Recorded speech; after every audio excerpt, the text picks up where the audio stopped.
بسم اللہ الرحمن الرحیم۔ ان سے زیادہ کوئی بڑا عالم نہیں ہے۔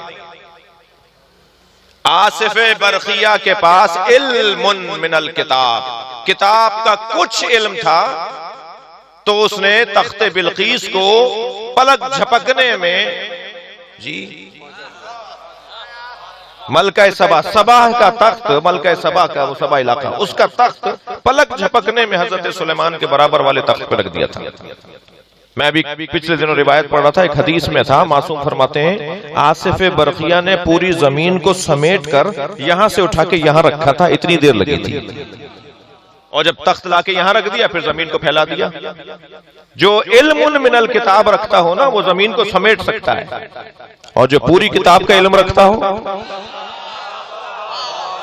اس کے بارے میں مجھے یہ تعجب ہو رہا ہے، کوئی تعجب کی ضرورت نہیں ہے، قرآن سے بات کر رہے ہیں، یہ علم ایسا رکھتے ہیں۔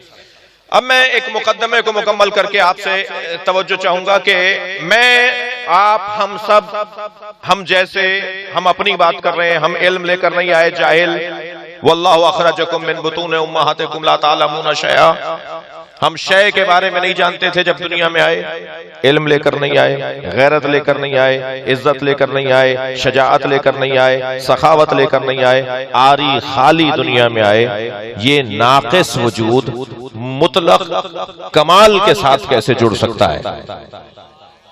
میں لفظ اور بہتر کروں، اللہ کمال مطلق، میں اور آپ نقص محض کمال مطلق کے ساتھ کیسے جڑے گا؟ اور ادھر قرآن پکار کر کہہ رہا ہے کہ ہم نے تمہیں خلق ہی اس لیے کیا ہے تم ہماری معرفت حاصل کرو۔ وما خلقت الجن والانس الا لیعبدون، جن اور انس کو خلق ہی نہیں کیا گیا مگر یہ کہ اے لے کے یعرفون، تاکہ تم ہماری معرفت حاصل کرو۔ معرفت کرو گے تو عبادت کرو گے، معرفت نہیں ہوگی تو عبادت کا کوئی نتیجہ، عبادت ہی نہیں ہے وہ۔ تو اللہ کی معرفت حاصل کرنا میرا اور آپ کی زندگی کا حاصل ہے۔